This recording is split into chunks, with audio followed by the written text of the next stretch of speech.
Hi friends, गुरु ज्ञानम it's all about home science में आप सभी का स्वागत है। एक पुरानी सी कहावत है कि हम वो हैं जो हम खाते हैं। We are what we eat. इसका मतलब कि हमारे जीवन में भोजन का बहुत ही ज़्यादा महत्व है। जैसे कि कभी आपने देखा है कि कोई कार है, क्या वो बिना पेट्रोल की चलती है? कोई बस बिना पेट्रोल या डीजल की चलती है? नहीं। उसी तरह से हम मनुष्य, अगर हम खाना नहीं खाएंगे तो क्या हम कोई कार्य कर पाएंगे? नहीं कर पाएंगे, क्योंकि भोजन हमारी प्राथमिक आवश्यकता है। तो इसलिए बहुत ज़रूरी है कि हम जो खाएं वो ऐसा हो कि वो हमें स्वस्थ रखे और हमारे अंदर कार्य करने की क्षमता उत्पन्न करे, जिससे हम सभी कार्यों को सही रूप से कर पाएं। तो आज का जो हमारा विषय है वो है भोजन, पोषण, स्वास्थ्य एवं स्वस्थता। ये आपका चैप्टर 3 है। इस पाठ को मैंने 3 भागों में बांटा है। अभी आपके सामने इसका भाग 1 प्रस्तुत है। सबसे पहले हम जानते हैं कि भोजन है क्या। भोजन, कई बार आपने ये शब्द सुना होगा। तो कुछ लोग तो खाना खाते हैं जीने के लिए और कुछ लोग खाने के लिए ही जीते हैं। दोनों वाक्यों में फर्क है। तो हमें जीने के लिए खाना चाहिए, समझ गए? यानी कि हमें ऐसा खाना खाना चाहिए जो हमें स्वस्थ रखे, हमें लंबी उम्र दे, हमें फिट रखे, स्वस्थता को बरकरार रखे। तो भोजन है क्या?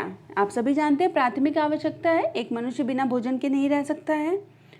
तो भोजन जो है वो जीवन की बुनियादी आवश्यकता है और वह सभी तरल या ठोस पदार्थ जिसे मनुष्य खाता है, पचाता है और शरीर में आत्मसात कर लेता है और अच्छी तरह से शरीर को रखने के लिए पोषक तत्व प्रदान करता है, वो है भोजन। सरल शब्दों में कहें, वह सभी तरल या ठोस पदार्थ जिसे हम खाते हैं और पाचन क्रिया द्वारा अवशोषित करके विभिन्न शारीरिक कार्यों के लिए उसको प्रयोग करते हैं, वो भोजन है। समझ गए? हम भोजन खाते क्यों हैं, ये भी जानना जरूरी है। यानी कि भोजन के कार्य क्या है। दोनों पॉइंट सेम है। हम भोजन करते इसलिए हैं कि वो शरीर को ऊर्जा प्रदान करता है।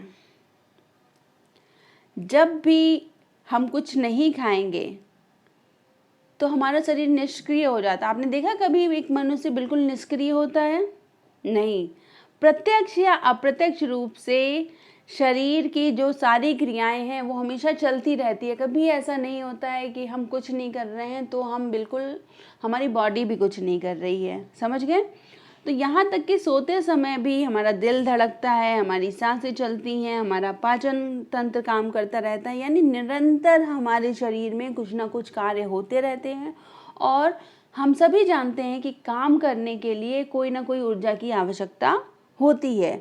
तो ये ऊर्जा हमारे शरीर को कहाँ से मिलती है? भोजन से मिलती है। जैसे कि हम खाने में कार्बोहाइड्रेट खाते हैं, वसा खाते हैं, ये पोषक तत्वों के माध्यम से हमारे शरीर को ऊर्जा मिलती है। दूसरा है शरीर का निर्माण और विकास करना, शरीर को बनाए रखना।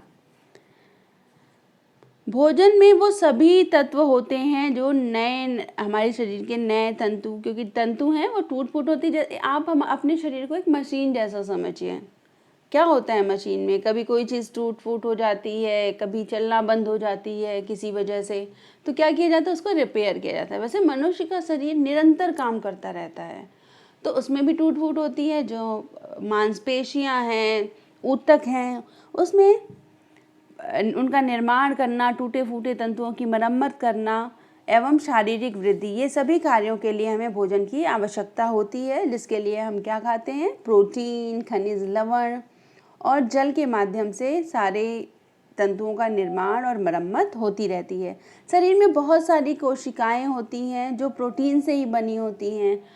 लोहा जरूरी है शरीर के लिए। क्यों? क्योंकि रक्त निर्माण में सहायक है। कैल्शियम, फास्फोरस ये दांतों और हड्डियों को मजबूत बनाता है। तो इस तरीके से शरीर के निर्माण करने में और विकास करने में भोजन का बहुत बड़ा हाथ है। इसके बाद क्या है? रोगों से शरीर की रक्षा करता है, यानी बीमारियों को रोकता है।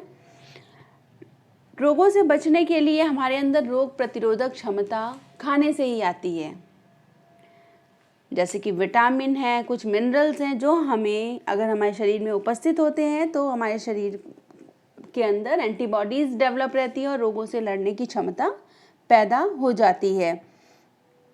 जैसे कि कैल्शियम, फास्फोरस, विटामिन डी ये नियमित रूप से शरीर को चलाने का काम करते हैं, जिससे कई बीमारियां जैसे रिकेट्स रोग से बचाव होता है। अगर विटामिन ए हम सही मात्रा में ले रहे हैं तो नेत्र के रोगों से बच सकते हैं, हमारी आई साइट जो है वो स्वस्थ रहेगी। विटामिन सी से सही मात्रा में लेने से स्कर्वी नहीं होता है और बहुत सारे बैक्टीरिया से बहुत सारे कीटाणुओं से लड़ने की क्षमता पैदा करता है। आयोडीन सही मात्रा में लेंगे तो हमें कभी भी गलगंड जिसे ग्वाइटर कहते हैं वो नहीं होता है। तो बेसिकली खाद्य पदार्थ भोजन जो है वो सही भोजन अगर हम करते हैं तो हमारे स्वास्थ्य को सुरक्षित रखता है, हमें बीमारियों से बचाता है। इसके अलावा भूख को संतुष्ट करता है। एक मनोवैज्ञानिक कार्य हो गया ये कि हमें जब भूख लगती है तो हम खा के संतुष्ट फील करते हैं। सुरक्षा, प्रेम और सत्कार की भावना हमारे अंदर आती है। यानी कि खाद्य पदार्थ भोजन जो है वो मनोवैज्ञानिक कार्य भी करता है, हमें एक संतुष्टि देता है। समझ गए? जैसे माँ ने प्यार से खाना परोसा है तो हम बहुत प्यार से उसको खाएंगे, हमें सेटिस्फेक्शन मिलता है। कई बार आपने देखा होगा, आप कई दिनों तक हॉस्टल में रह रहे हो या बाहर कहीं भी रह रहे हो, या कई लोगों से सुना है कि माँ के हाथों का स्वाद कहीं नहीं मिलता है, या असली मज़ा तो घर के खाने में ही आता है। तो ये है एक संतुष्टि जो हमें खाना खा के मिलती है। सामाजिक और सांस्कृतिक कार्य भी हैं इसके। समाज में भोजन का अपना एक महत्व है, एक सामाजिक महत्व है। किसी व्यक्ति के साथ बैठकर हम जब भोजन करते हैं तो प्यार और सौहार्द बढ़ता है। तो इसलिए और बहुत सारे फंक्शंस होते हैं, जैसे कि त्यौहार होते हैं जिसे हम खाने का आदान प्रदान करके बनाते हैं, तो उससे घनिष्ठता बढ़ती है। और अल्टीमेटली एक और कार्य स्वस्थ रखता है। हम खाना सही रूप से अगर खाद्य पदार्थ खाते हैं तो हम बिल्कुल स्वस्थ रहते हैं। अब दूसरा शब्द आता है पोषण, न्यूट्रिशन जिसको हम कहते हैं इंग्लिश में पोषण। पोषण क्या है? पोषण भोजन में उपस्थित विभिन्न पोषक तत्वों का शारीरिक क्रियाओं और आवश्यकताओं की पूर्ति के लिए उपयोग करना पोषण कहलाता है। इसे हम सरल शब्दों में जान सकते हैं कि ऐसा कोई भी खाद्य पदार्थ जो हमारे शरीर में काम करता है, कार्य करता हुआ भोजन, वो कहलाता है पोषण। ठीक है? तो उन सभी प्रक्रियाओं का योग है पोषण, जिनके द्वारा हम जीवित रहने के लिए आवश्यक पोषक तत्व प्राप्त करके उनका उपयोग करते हैं और शारीरिक विकास में, तंतुओं के टूट फूट के निर्माण में और शारीरिक कार्य को संपन्न करने के लिए उससे हमें ऊर्जा प्राप्त होती है। तो पोषण वह विज्ञान है जिसके द्वारा जीवित प्राणी द्वारा ग्रहण किए गए भोजन की पाचन क्रिया, बचे हुए भोजन के पौष्टिक तत्वों की रक्त में अवशोषण की क्रिया और अवशोषित पोषक तत्वों की शरीर की कोशिकाओं द्वारा उपयोग की क्रिया का जोड़ है, मिलाव है। तो शरीर की कुछ महत्वपूर्ण कार्य जो पोषण के तहत आते हैं वो है पाचन, अवशोषण, शरीर का मेटाबॉलिज्म और उत्सर्जन। जो एक्स्ट्रा खाद्य पदार्थ जो हमारे शरीर के लिए ज़रूरी नहीं है वो शरीर के बाहर निकालना, वो उत्सर्जन प्रक्रिया कहलाती है। जो हमारा शरीर अवशोषित नहीं कर पाता है उन खाद्य पदार्थों को शरीर से बाहर निकालना। समझ गए आप?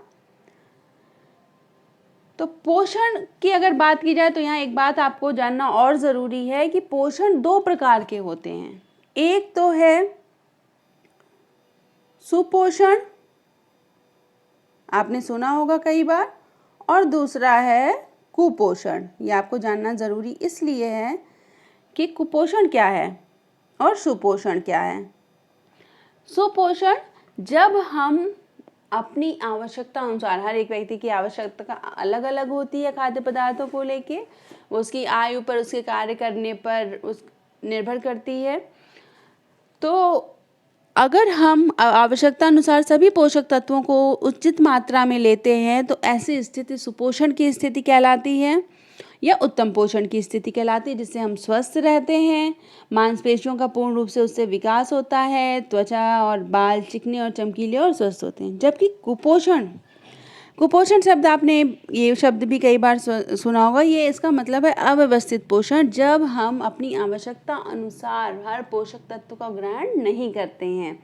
कोई चीज़ ज़्यादा खा ली हमने, जैसे हमें प्रोटीन चाहिए जितनी, हमने वो ज़्यादा खा ली, विटामिन ए जितना चाहिए वो ज़्यादा खा लिया या कम खा लिया, तो वो कुपोषण की स्थिति हो जाएगी। इसमें भी इसके अलग अलग प्रकार हैं जिनके बस आप नाम जानिए और एक एक लाइन में उसको समझिए। अत्यधिक पोषण, अपर्याप्त पोषण और असंतुलित पोषण। अत्यधिक पोषण, जब आवश्यकता से अधिक, अगर सपोज आपको प्रोटीन 50 ग्राम चाहिए एक दिन में और आप 70-80 ग्राम खा रहे हो प्रोटीन, तो ये हो गया अत्यधिक पोषण। अपर्याप्त पोषण, अपर्याप्त पोषण, जब आवश्यकता के अनुकूल कम पौष्टिक तत्व मिलते हैं। जैसे आपको प्रोटीन का एग्जांपल लो, 50 ग्राम आपको एक दिन में प्रोटीन चाहिए, आप 40, 30, 35 ग्राम खा रहे हो। असंतुलन कुपोषण जो है वो है जब विभिन्न पौष्टिक तत्वों की मात्रा संतुलित नहीं होती है, तो उसको असंतुलित कहते हैं। जैसे कि हमें अपनी शरीर में जो कार्य करने के लिए ऊर्जा चाहिए उसका 70% तक करीब हमें किससे लेना है, कार्बोहाइड्रेट से लेना है, 15% प्रोटीन से लेना। तो इस तरीके से अगर ये असंतुलित होगा तो हमारा जो पोषण है वो पोषण की स्थिति, वो असंतुलित पोषण की स्थिति आ जाएगी। तो ये आपको ठीक से समझ में आ गया होगा। अब आगे बढ़ते हैं, हम पोषक तत्वों की बात करते हैं। भोजन में उपस्थित विभिन्न पोषक तत्वों का शारीरिक क्रियाओं द्वारा पूर्ति के लिए उपयोग जो किया जाता है वो पोषण कहलाता है। अब यहाँ पर बात आई थी पोषक तत्व की। पोषक तत्व क्या है? पोषक तत्व वो सभी रासायनिक घटक हैं जो भोजन में विद्यमान रहते हैं। वे सभी रासायनिक घटक जो भोजन में होते हैं वह जिनसे शरीर अपने सभी कार्य करने में सक्षम होता है, यानी जिनको लेने के बाद हम अपने सभी कार्य कर पाते हैं, वो पोषक तत्व कहलाते हैं। और एक मनुष्य को उसके जीवन काल में पोषक तत्वों की बहुत ही अधिक आवश्यकता होती है। तो पोषक तत्व जो भोजन में विद्यमान होते हैं, हम जो भोजन खा रहे हैं, आप दाल खा रहे हो उसमें भी बहुत सारे पोषक तत्व हैं, आप चावल खा रहे हो पोषक तत्व हैं उसमें, आप सब्जियां खा रहे हो, आप फल खा रहे हो, सभी में पोषक तत्व होते हैं। पर्याप्त मात्रा में हमें पोषक तत्वों की आवश्यकता होती है, जिसमें कि कार्बोहाइड्रेट, प्रोटीन, वसा, खनिज, विटामिन, जल और रेशा भी शामिल होते हैं। तो पोषक तत्व दो प्रकार के होते हैं, एक तो बृहद पोषक तत्व, दूसरा सूक्ष्म पोषक तत्व। बृहद पोषक तत्व कार्बोहाइड्रेट, वसा, प्रोटीन, पानी और एक और चीज़ है रेशा, जो अभी मैंने ऊपर बात की थी, रेशा यानी रफेज। दूसरा है माइक्रो यानी सूक्ष्म पोषक तत्व। सूक्ष्म पोषक तत्व में खनिज, लवण और विटामिन आते हैं। आइए इनको हम और अच्छे से समझते हैं। जो बृहद पोषक तत्व हैं, जैसा आपको नाम से समझ में आ गया होगा, बहुत ज़्यादा मात्रा में जिन पोषक तत्वों की हमें कार्य करने के लिए आवश्यकता होती है उनको मैक्रोन्यूट्रिएंट्स या बृहद पोषक तत्व कहा जाता है। ये 3 प्रकार के बेसिकली होते हैं, जो हैं कार्बोहाइड्रेट, वसा और प्रोटीन। इसके अलावा जल और फाइबर भी इसके अंतर्गत आते हैं। इनका कार्य क्या है? ये ऊर्जा देते हैं। ऊर्जा के साथ साथ मैक्रोन्यूट्रिएंट्स की शरीर में और अलग भूमिकाएं होती हैं जो ठीक प्रकार से काम करने की अनुमति देती हैं हमारे शरीर को। जैसे कि प्रोटीन है, वो सिर्फ ऊर्जा नहीं देता है, वो बॉडी बिल्डिंग भी करता है, यानी शरीर के निर्माण में भी सहायक होता है। यहाँ पर आपको क्या बात ध्यान रखनी है? 1 ग्राम कार्बोहाइड्रेट से आपको 4 किलो कैलोरी, 1 ग्राम प्रोटीन से आपको 4 किलो कैलोरी ऊर्जा मिलती है, जबकि 1 ग्राम वसा से 9 किलो कैलोरी ऊर्जा मिलती है। Clear? Next is micronutrients. Micronutrients यानी कि सूक्ष्म पोषक तत्व। नाम से ही समझ में आ गया होगा, ऐसे पोषक तत्व जिनकी कम मात्रा में आवश्यकता होती है, लेकिन ये तत्व बहुत आवश्यक, ऐसा नहीं कि बहुत कम मात्रा में चाहिए तो हम नहीं खाएं, वो उतनी ही कम मात्रा में बहुत बड़े कार्य करती है। तो सूक्ष्म पोषक तत्वों में सभी विटामिन आते हैं और क्या आते हैं, सभी खनिज लवण आते हैं। 16 आवश्यक खनिज लवण और 13 आवश्यक विटामिन हैं। ये ऊर्जा उत्पादन से लेकर पोषक तत्वों को पचाने और मैक्रोमोलिक्यूल्स बनाने तक के शरीर के सभी कार्यों में ये शामिल होते हैं। इनके बिना ये कार्य संभव नहीं है। सूक्ष्म पोषक तत्व शरीर में कई आवश्यक भूमिकाएं भी निभाते हैं। शरीर की रासायनिक प्रक्रियाओं को सुचारू रूप से चलाने में सहायता करते हैं। तो अगर बात की जाए विटामिन की, विटामिन को ये पोषक तत्व हैं, सूक्ष्म पोषक तत्व, जो कि 2 तरीके के होते हैं। एक तो पानी में घुलनशील, यानी कि जो पानी में घुल जाते हैं, दूसरा वसा में घुलनशील। पानी में घुलनशील कौन से? विटामिन बी और विटामिन सी, जिसका मुख्य कार्य है, विटामिन बी और सी का टोटलिटी में मुख्य कार्य क्या है? कोएंजाइम का निर्माण करना और ऊर्जा चयापचय के में सहायता करना। ज़्यादातर विटामिन बी का यही कार्य है। अगर बात की जाए विटामिन सी की, एस्कॉर्बिक एसिड की, तो ये कोलेजन का निर्माण करता है, जिससे हमारी हड्डियां मजबूत होती हैं, और एंटीऑक्सीडेंट का निर्माण करता है, जो रोग से लड़ने की क्षमता प्रदान करता है। जबकि वसा में घुलनशील विटामिन कौन से हैं? ए, डी, ई, के, सबके अलग अलग कार्य हैं। जैसे विटामिन ए नेत्रों के लिए, विजन के लिए बहुत ज़रूरी है, प्रजनन क्षमता को बढ़ाता है। विटामिन डी हड्डी और दांतों के रखरखाव के लिए और स्वस्थ रखने के लिए ज़रूरी है। विटामिन ई एंटीऑक्सीडेंट बनाता है और श्लेष्म झिल्ली का निर्माण करता है, जबकि विटामिन के हड्डी एवं दांत का स्वस्थ रखरखाव करता है। उसके साथ साथ रक्त का थक्का जमाने में सहायक होता है। तो ये समस्त विटामिन के कार्य हो गए। अब बात की जाए स्वास्थ्य की, हेल्थ। हम सभी अपने स्वास्थ्य का ध्यान रखते हैं। तो स्वास्थ्य क्या है? स्वास्थ्य वह स्थिति है जिसमें शरीर न केवल रोग मुक्त रहता है, बल्कि पूर्ण शारीरिक, मानसिक और सामाजिक, भावनात्मक और आध्यात्मिक कल्याण की स्थिति। समझ गए? सिर्फ रोग से मुक्त रहना ही स्वास्थ्य नहीं है, बल्कि अगर हम शारीरिक, मानसिक, सामाजिक रूप से सुरक्षित और निरोग महसूस करते हैं तो हम स्वस्थ हैं। तो इसका क्या मतलब हुआ? सिर्फ रोगों की अनुपस्थिति शरीर में हुई तो इसका ये मतलब नहीं है कि रोग नहीं है तो हम स्वस्थ हैं। हमें मानसिक, शारीरिक, सामाजिक रूप से भी स्वस्थ रहना ज़रूरी है, पूर्ण संतुष्ट रहना ज़रूरी है, तभी हम स्वस्थ होंगे। तो बात करते हैं हम डायमेंशंस क्या क्या हैं, यानी आयाम। स्वस्थता के आयाम कौन कौन से हैं? तो आयाम की बात की जाए तो इसके जो मुख्य आयाम हैं वो हैं शारीरिक, फिजिकल, इंटेलेक्चुअल यानी मानसिक, सामाजिक, सोशल आयाम, भावनात्मक आयाम और स्पिरिचुअल, आध्यात्मिक आयाम। आप यहाँ से देख लीजिए, शारीरिक, मानसिक, सामाजिक, भावनात्मक एवं आध्यात्मिक, ये इसके आयाम हैं। तो अलग अलग पहलुओं पर हम बात करते हैं। शारीरिक स्वास्थ्य की बात करें तो शारीरिक स्वास्थ्य का मतलब है व्यक्ति की उस स्थिति से जिसमें वो शारीरिक रूप से तंदुरुस्त रहे, सजग रहे, रोगों से मुक्त हो, यानी कि उसकी रोग प्रतिरोधक क्षमता अच्छी हो, बहुत ही ऊर्जावान हो, कार्य करने के प्रति सजग हो, आयु के अनुपात में उसका वजन सही हो, उसकी लंबाई सही हो, स्वस्थ एवं मजबूत शारीरिक ढांचा, उसको अच्छी नींद आती हो, उसकी आंखें चमकदार हों, त्वचा चमकदार हो, उसे सामान्य रूप से भूख लगती हो, साफ और स्वस्थ दांत हो और बाल घने एवं चमकीले हों। तो ये हो गई एक पहला आयाम हो गया शारीरिक आयाम। दूसरा हमने बात की थी इंटेलेक्चुअल यानी मानसिक हेल्थ की, मानसिक आयाम की। मानसिक स्वास्थ्य का मतलब है कि हम अपनी संज्ञानात्मक एवं भावनात्मक क्षमताओं का उपयोग करके अपनी रोज़मर्रा की मांगों की पूर्ति कर सकें, उसमें सक्षम हो और समाज कार्य करने के लिए भी सक्षम हो।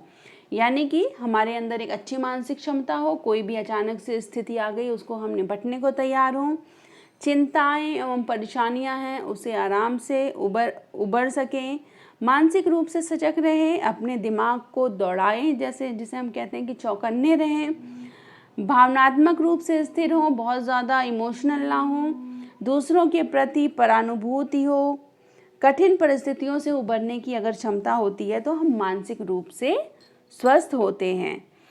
अब आता है हमारा सामाजिक आयाम। सामाजिक आयाम का क्या मतलब है? सामाजिक कौशल एवं योग्यताओं से है, क्योंकि आप सभी जानते हैं कि मनुष्य एक सामाजिक प्राणी है और उसका सामाजिक स्वास्थ्य सही होना ज़रूरी है, जिसके माध्यम से वो समाज के सदस्य के रूप में कार्य कर सकता है। जैसे कि सहन क्षमता और सहयोग की भावना होनी चाहिए उसके अंदर, जिम्मेदारी का भाव होना चाहिए, सभ्य एवं मधुर व्यवहार सभी के साथ होना चाहिए, एवं लोगों के साथ मीठा अच्छा संबंध होना बहुत ज़रूरी है, जो समाज के लोग हैं उनके साथ, तभी वो सामाजिक रूप से स्वस्थ होगा। अब बात करते हैं आध्यात्मिक आयाम की। आध्यात्मिक स्वास्थ्य का तात्पर्य है व्यक्ति स्वयं के सामर्थ्य एवं मान्यताओं में दृढ़ विश्वास रखता हो, मतलब उसके कुछ नैतिक मूल्य हो, जैसे सच्चाई है, दूसरों की मदद करना, अपनी जिम्मेदारियों ईमानदारी का निर्वहन करना और दूसरों के प्रति संयमपूर्ण व्यवहार करना। भावनात्मक हेल्थ का मतलब है कि भावनात्मक रूप से स्थिर हो, ऐसा ना हो कि किसी भी स्थिति में, किसी भी परिस्थिति में वो बहुत ज़्यादा रोने लग रहा हो, बहुत ज़्यादा चिल्लाने लग रहा हो, अजीबोगरीब सी एक्टिविटी कर रहा हो। मानसिक रूप से स्थिर हो, कुछ भी कठिन परिस्थिति आए तो भावनात्मक रूप से वो उसको तुरंत ना दिखाए, जितना कोशिश कर सके वो अपने भाव को मन में संभाल सके। तो ये हो गए स्वास्थ्य के विभिन्न आयाम। अब हम इसके आगे बढ़ते हैं और हम शारीरिक स्वास्थ्य की बात करते हैं। शारीरिक स्वास्थ्य क्या है, इसको बहुत अच्छे से समझिए। शारीरिक स्वास्थ्य का मतलब है शारीरिक फिटनेस, जिसे कहेंगे स्वास्थ्य और भलाई की स्थिति है। इसमें अधिक विशेष रूप से मनुष्य की बेहतर कार्य क्षमता को ही फिटनेस या पुष्टि कहा जाता है, कि उसकी कार्य करने की क्षमता बेहतर हो। समान व्यक्ति को शारीरिक रूप से फिट रहने का अर्थ है वो अपने सारे कार्य कर ले जो एक दिन में उसके काम होते हैं, और वो करने के बाद वो थकावट का अनुभव ना करे, और अचानक से उसके पास कोई और कार्य आ जाए तो उसे भी करने के लिए वो तत्पर हो। तो यानी आप फिट कब है? जब आप अपने रोज़मर्रा के सभी काम करते हैं और अचानक से कोई परिस्थिति ऐसी आ गई जिसमें और काम आ गया आपके पास, उसे आप करने के लिए तुरंत तैयार हो जाएं, आपको आलस ना आए, तभी आप फिट हैं, स्वस्थ हैं। स्वस्थ यानी पुष्टिता के फलस्वरूप वह प्रतिदिन के कार्य को भी करता है, मनोरंजन की क्रियाओं में भी भाग लेता है और कठिन परिस्थितियों का सामना करने के लिए भी तैयार होता है। क्यों महत्वपूर्ण है? जो लोग शारीरिक रूप से फिट होते हैं वो स्वस्थ भी होते हैं, ये बहुत आपको जानना जरूरी। अगर व्यक्ति शारीरिक रूप से पुष्ट है तो वो स्वस्थ है, अपने जो शरीर का एक इष्टतम वजन है जितना होना चाहिए आयु और लंबाई के हिसाब से वो बनाए रखता है, और उसके हृदय और अन्य स्वास्थ्य समस्याओं भी नहीं है, हृदय बहुत मजबूत है। समझ गए? और इसके साथ साथ कठोर परिश्रम करने को तैयार रहता है, जीवन के विभिन्न उतार चढ़ाव का सामना करने के लिए तैयार रहना का है मतलब ही है फिटनेस। अब फिटनेस के प्रकार की बात की जाए, स्वस्थता शब्द का उपयोग दो प्रकार से होता है। पहला तो है सामान्य फिटनेस, सामान्य स्वस्थता, और दूसरा है विशिष्ट फिटनेस, ठीक है, यानी विशिष्ट स्वस्थता। सामान्य स्वस्थता का तात्पर्य व्यक्ति के अच्छे स्वास्थ्य और बेहतर कार्य क्षमता से है, वो स्वस्थ है और उसका कार्य क्षमता अच्छी है।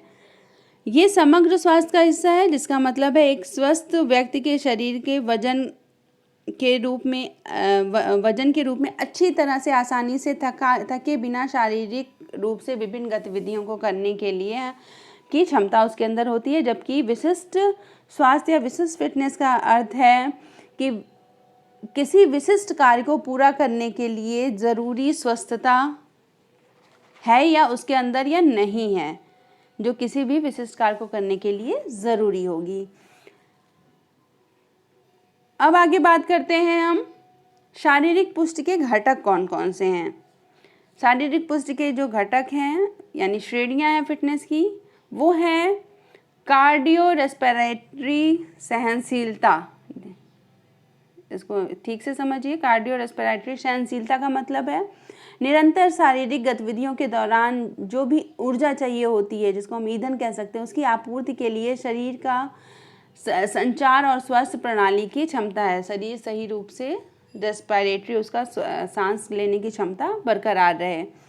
मांसपेशियों की ताकत या मांसपेशियों की शक्ति, गतिविधि के दौरान किसी भी कार्य करने के दौरान जो बल लगता है वो सही ढंग से लगे।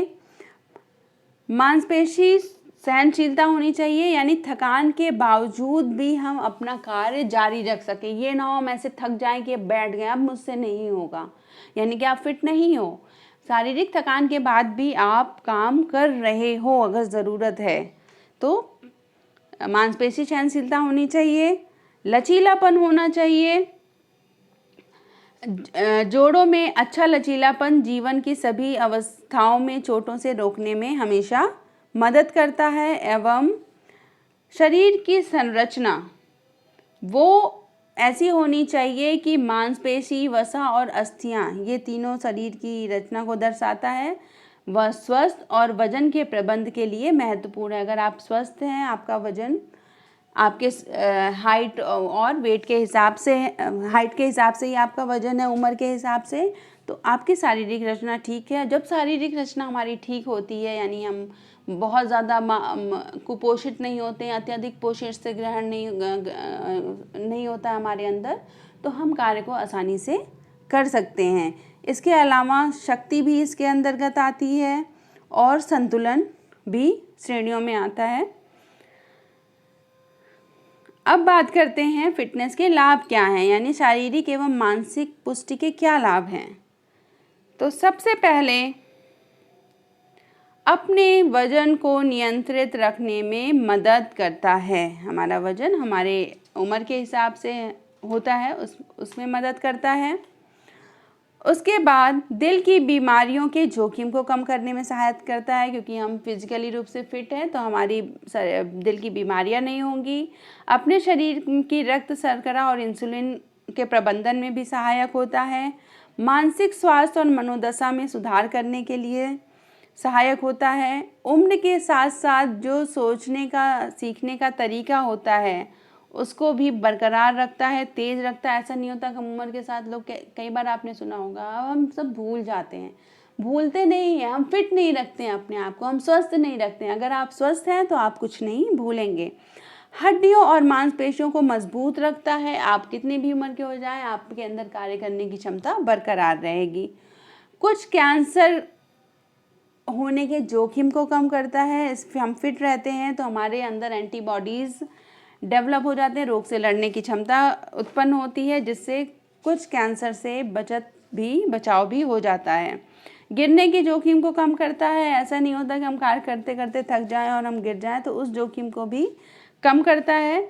और सबसे महत्वपूर्ण है, अगर हम फिट हैं, हमारे अंदर पुष्टि है, स्वस्थ हैं हम, तो हमारी नींद अच्छी आती है। और नींद का हमारे स्वास्थ्य से बहुत संबंध है। एक स्वस्थ व्यक्ति को 7 से 8 घंटे सोना चाहिए, तो नींद भी अच्छी आती है। तो ये हो गए फिटनेस के लाभ। तो मैं उम्मीद करती हूँ कि ये आपको समझ में आ गया होगा चैप्टर का भाग 1। आज के लिए बस इतना ही। अगले भाग में आप क्या पढ़ेंगे? आप भाग 2 में जो पढ़ने वाले वो हैं संतुलित आहार, RDA यानी कि प्रस्तावित दैनिक मात्रा, बुनियादी खाद्य समूह के बारे में पढ़ेंगे, खाद्य मार्गदर्शक पिरामिड के बारे में पढ़ेंगे और शाकाहारी भोजन गाइड के बारे में जानेंगे। कुछ सवाल है आपके लिए, जल्दी से लिखिए। परिभाषित करें खाद्य, स्वास्थ्य एवं पोषण। क्वेश्चन नंबर 2 है फिटनेस को परिभाषित करिए और फिटनेस के लाभों और घटकों को लिखिए। Thanks for watching, thank you so much. Like, share, subscribe करना ना भूलें। कमेंट ज़रूर करें, आपकी जो भी क्वेरी है उसको कमेंट करें, और आपको जैसा लगा हो वीडियो देख के समझ में आया तो कमेंट करिए, और नोटिफिकेशन के लिए बेल बटन दबाना नहीं भूलिए। Thank you so much.